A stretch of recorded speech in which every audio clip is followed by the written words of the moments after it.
Hi friends, नमस्कार दोस्तों। मेरा नाम है Gaurav Bhardwaj, founder realty rhinos and welcome to this brand new video. इस वीडियो के अंदर मैं आपके लिए बड़ा एक हॉट टॉपिक लेके आया हूं जो बहुत सारे लोगों ने रिक्वेस्ट करी थी कि कौन से ऐसे मेजर फैक्टर्स हैं जिसकी वजह से प्रॉफिट आता है, जिसकी वजह से रिटर्न ऑन इन्वेस्टमेंट आता है, जिसकी वजह से आपका पैसा बढ़ता है। तो ऐसी कौन सी प्रॉपर्टी में इन्वेस्टमेंट करें और कौन सी प्रॉपर्टी में इन्वेस्ट ना करें। सो उस सवाल का जवाब मैं इस वीडियो के माध्यम से आपके साथ शेयर करने वाला हूं। सो मेक श्योर इस वीडियो को आप बिल्कुल लास्ट तक देखना। यहाँ पे मैं 7 इंपॉर्टेंट फैक्टर बताने वाला हूं जो डिसाइड करेंगे आपकी प्रॉपर्टी पे ROI आएगा या नहीं आएगा, आपका प्रॉफिट मैक्सिमाइज होगा या नहीं होगा। और अगर आप चैनल पे फर्स्ट टाइम आए तो चैनल को आप इमीडिएटली सब्सक्राइब कर दीजिए, बेल आइकन हिट कर दीजिए, क्योंकि इस टाइप के वीडियोस में लगातार लेके आता रहता हूं। अगर आप बेल आइकन हिट करेंगे तभी आपको नोटिफिकेशंस आएंगे। तो let me start with first important factor. पहला जो इंपॉर्टेंट फैक्टर है जिसकी वजह से रिटर्न ऑन इन्वेस्टमेंट आता है वो आता है लोकेशन। तो जब भी आप कोई प्रॉपर्टी लेते हैं, भले ही रेजिडेंशियल लेते हैं, कमर्शियल लेते हैं, तो वहां पे आपको देखना है कि वो लोकेशन क्या है। लोकेशन फॉर एग्जांपल अगर मैं बात करूं तो आज की डेट में अगर मैं बात करूं तो एक नया प्रोजेक्ट आ रहा है ओमेक्स का सेक्टर 19B द्वारका के अंदर। तो वो एक ऐसा प्रोजेक्ट है पूरे दिल्ली एनसीआर में one of the hot project है, लाइक कमर्शियल प्रोजेक्ट के पॉइंट ऑफ व्यू से, कि जहां पे लोकेशन बहुत प्राइम है, आसपास 50, 60, 70 हजार फैमिलीज रह रही हैं। अगर मैं कमर्शियल की बात करूं तो ऑलरेडी वहां पे आसपास के जो मॉल्स है वो काफी अच्छे खासे चल रहे हैं, लाइक आपका लाइफस्टाइल मॉल हो गया सेक्टर 21 का, या फिर आपका सेक्टर 13 के पास में वेगास मॉल हो गया, या सिटी सेंटर मॉल हो गया सेक्टर 12 में। तो ऑलरेडी वहां पे मॉल चल रहे हैं। क्यों चल रहे हैं? क्योंकि लोकेशन बड़ी हॉट है, लोग वहां रह रहे हैं। और क्यों वो लोकेशन चलेगी? वो लोकेशन इसलिए चलेगी क्योंकि कमर्शियल के अंदर वहां पे फुटफॉल होगा।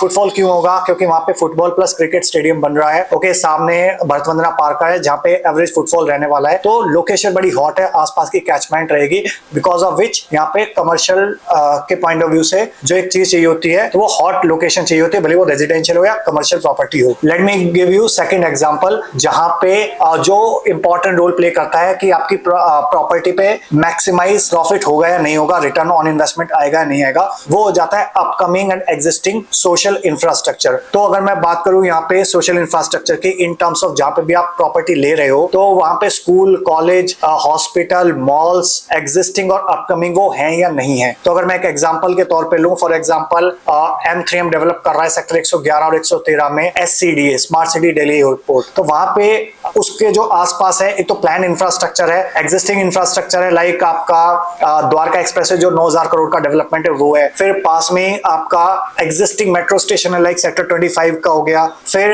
अपकमिंग इंफ्रास्ट्रक्चर की मैं बात करूं तो जो आपका बिजवासन का रेलवे स्टेशन है उसका अपग्रेडेशन हो रहा है, इंडिया इंटरनेशनल कन्वेंशन सेंटर आ रहा है, भरत वंदना पार्क आ रहा है, गोल्फ कोर्स आ रहा है DDA का, एयरपोर्ट की प्रॉक्सिमिटी है उस लोकेशन से, ग्लोबल सिटी की प्रॉक्सिमिटी है उस लोकेशन से। तो इस टाइप का एग्जिस्टिंग और अपकमिंग इंफ्रास्ट्रक्चर जहां पे आता है तो उस टाइप की प्रॉपर्टीज फ्यूचर में आपको मैक्सिमम प्रॉफिट देती है, मैक्सिमम रिटर्न ऑन इन्वेस्टमेंट देती है। फॉर एग्जांपल इसी पर्टिकुलर लोकेशन पे जो चीज लोगों ने 2.5 लाख, 3 लाख रुपए पर स्क्वायर यार्ड पे खरीदी थी वो आज की डेट में 3 टाइम्स हो चुके हैं, 9 लाख रुपए पर स्क्वायर यार्ड हो चुके हैं। जहां पे लोगों ने 9,000 रुपए पर स्क्वायर फीट पे प्रॉपर्टी खरीदी थी, 9, 9,500 रुपए पर स्क्वायर फीट पे, वहां पे आज की डेट में लगभग 18,000 रुपए पर स्क्वायर फीट में प्रॉपर्टी बिक रही है। ओके, बिल्डर का रेट और भी ज्यादा 21-22,000 रुपए पर स्क्वायर फीट हो चुका है। तो ये प्रैक्टिकल एग्जांपल है जहां पे एग्जिस्टिंग और अपकमिंग इंफ्रास्ट्रक्चर होता है, वहां पे वो इंपॉर्टेंट रोल प्ले करता है आपका जो प्रॉपर्टी उस पे अप्रिसिएशन आएगा या नहीं आएगा। तीसरा एग्जांपल अगर मैं लेता हूं तो वो है बिल्डर का ट्रैक रिकॉर्ड। तो फॉर एग्जांपल आप यहाँ पे 3-4 कैटेगरी के बिल्डर होते हैं, type A, B, C, D। तो A और B कैटेगरी के वो बिल्डर होंगे जिनका ट्रैक रिकॉर्ड सॉलिड है, जिन्होंने प्रीवियसली प्रॉपर्टीज डिलीवर करी हुई है, और जब प्रॉपर्टी डिलीवर करी हुई है तो डेफिनेटली उन property over period of time appreciate होती है। तो अगर आप ऐसे बिल्डर के साथ जाते हो जिनका ट्रैक रिकॉर्ड सॉलिड है प्रीवियसली, या फिर लिस्टेड कंपनी है, तो डेफिनेटली उस टाइप के बिल्डर्स पे ज्यादा चांसेस है अप्रिसिएशन आने के, एज कम्पेयर टू अगर आप ऐसे बिल्डर के साथ जाते हो जहां पे फॉर एग्जांपल C या D कैटेगरी के जिनका प्रीवियस ट्रैक रिकॉर्ड नहीं है, या जिनके चांसेस हो जाते हैं NCLT में जाने के लिए। तो अगर उस टाइप के प्रोजेक्ट में अगर आप जाते हो तो डेफिनेटली वहां पे चांसेस कम है अप्रिसिएशन आने के। तो ABCD कैटेगरी के लिए मैंने ऑलरेडी एक 40-50 मिनट्स का वीडियो बनाया हो, तो आप अपनी हमारी प्लेलिस्ट में जाके चेकआउट कर सकते हैं। लिंक मैं आपको डिस्क्रिप्शन में प्रोवाइड कर दूंगा डिटेल में, अगर आप इस टॉपिक पे जाना चाहते हैं कौन कौन से बिल्डर ABCD कैटेगरी के होते हैं। ठीक है, फोर्थ इंपॉर्टेंट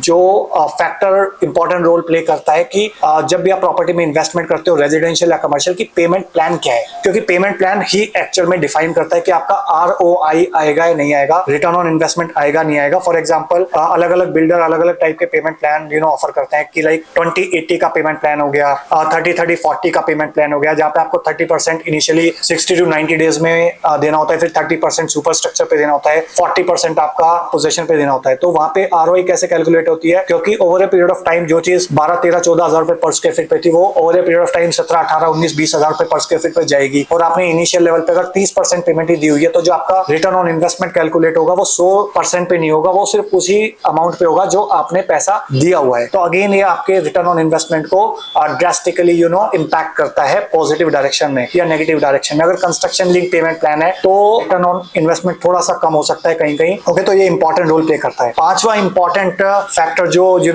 इस आपका जो आरओई है वो इंपैक्ट करता है, वो है आपका किस प्राइस पे आप एंटर कर रहे हो। तो अगर आपने एक रीजनेबल प्राइस पे एंटर करा किसी भी प्रॉपर्टी पे, तो डेफिनेटली आप वहां पे रिटर्न ऑन इन्वेस्टमेंट एक्सपेक्ट कर सकते हैं। बट अगर आपने एक महंगे प्राइस पे अगर एंट्री करी, तो over a period of time शायद आप उतना एक्सपेक्ट रिटर्न ना करो। मैं आपको एक प्रैक्टिकल एग्जांपल देता हूं कि द्वारका एक्सप्रेस पे जैसे आज के डेट में तेजी है, तो एक टाइम पहले भी लगभग 8-9 साल पहले भी तेजी थी, और कुछ प्रोजेक्ट यहाँ पे लॉन्च हुए थे, लाइक गुड़गांव गेटवे टाटा का, वो लगभग 11-12 हजार रुपए पर स्क्वायर फीट पे रेट पे था, जब नॉर्मल और प्रॉपर्टी का प्राइस जो था वो 7,000-8,000 रुपए के आसपास था। तो वो नॉर्मल मार्केट रेट से ज्यादा था, और कुछ लोगों ने वहां पे एंटर भी किया, बट उन्होंने बहुत लंबे टाइम तक एप्रिसिएशन नहीं कमाया। सिमिलरली और भी प्राइस होते हैं, लाइक प्लॉट्स के कुछ एग्जांपल्स हैं एसपीआर पे, जहां पे बहुत लंबे टाइम तक, लाइक डीएलएफ अल्मेडा है, वहां पे बहुत लंबे टाइम तक लोगों ने एप्रिसिएशन नहीं कमाया। जब आया तो ड्रास्टिक आया, बट अगर आप एक रीजनेबल रेट पे एंटर नहीं करते हो, जो मार्केट रेट होता है, तो डेफिनेटली आपको रिटर्न ऑन इन्वेस्टमेंट प्रॉफिट कमाने के अंदर हो सकता है ज्यादा वेट करना पड़े। जब आएगा तो एक साथ आ जाएगा, बट अगर नहीं आया तो लंबे टाइम तक शायद ना आए। नेक्स्ट छठा इंपॉर्टेंट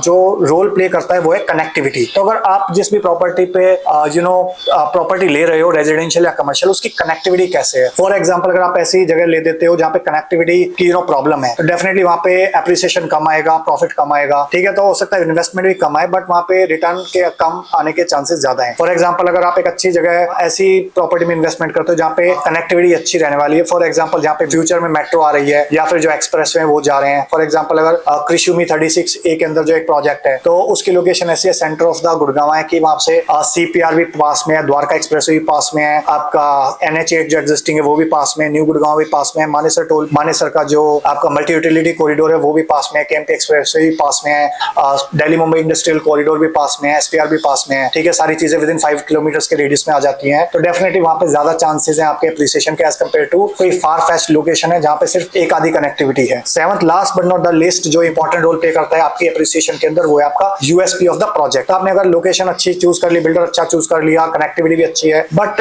उस पर्टिकुलर प्रोजेक्ट की कुछ यूएसपी होनी चाहिए, यूनिक सेलिंग प्रपोजिशन होनी चाहिए, क्योंकि आज की डेट में हाई एंड लग्जरी का जमाना है और बहुत सारे बिल्डर इस चीज को माइंड में रखते हैं कि क्या यूनिक चीज आप लेके आ रहे हैं। तो फॉर एग्जांपल अगर मैं लूं, फॉर एग्जांपल यहाँ पे एक नया बिल्डर है ट्रिनिटी, तो नए बिल्डर पे ट्रस्ट करना लोगों के लिए थोड़ा मुश्किल होता है, तो वो कुछ अपनी यूनिक चीज लेके आ रहा है। फॉर एग्जांपल वो वर्साचे ब्रांडेड होम्स लेके आ रहा है, तो वो यूएसपी है। सेकंड, अगर थोड़ा सा पुराना बिल्डर है व्हाइटलैंड, वो अपना नया प्रोजेक्ट लेके आ रहा है, बट उसको भी अपनी यूएसपी क्रिएट करनी पड़ रही है। वो किस टाइप का प्रोजेक्ट लेके आ रहा है, द्वारका एक्सप्रेसवे पे लाइक आपका मैरियट ब्रांडेड रेजिडेंसीज लेके आ रहा है, ठीक है। तो वो अगेन उसकी यूएसपी है, 2 लाख स्क्वायर फीट का क्लब लेके आ रहा है। अगर गोदरेज की मैं बात करूं, तो भले एस्टैब्लिश्ड बिल्डर है, वो अपने प्रोजेक्ट लेके आ रहा है सेक्टर 103 के अंदर नया लॉन्च, वो अपनी एक यूएसपी लेके आ रहा है। वो क्या लेके आ रहा है, बहुत ही लो डेंसिटी प्रोजेक्ट लेके आ रहा है, जो आज की डेट में मोस्टली बिल्डर हाई डेंसिटी लेके आ रहा है, वो लो डेंसिटी लेके आ रहा है, लाइक 15 एकड़ के अंदर 621 अपार्टमेंट लेके आ रहा है। तो कहीं ना कहीं अगर यूएसपी रहेगी उस प्रोजेक्ट की, तो डेफिनेटली वो लोगों को मैक्सिमम प्रॉफिट भी देगा, रिटर्न ऑन इन्वेस्टमेंट भी देगा, रेंटल रिटर्न्स भी देगा। So I hope you got the clarity कि जब भी आप रेजिडेंशियल या कमर्शियल प्रॉपर्टी लेते हैं, तो कौन से 7 इंपॉर्टेंट ऐसे फैक्टर हैं जो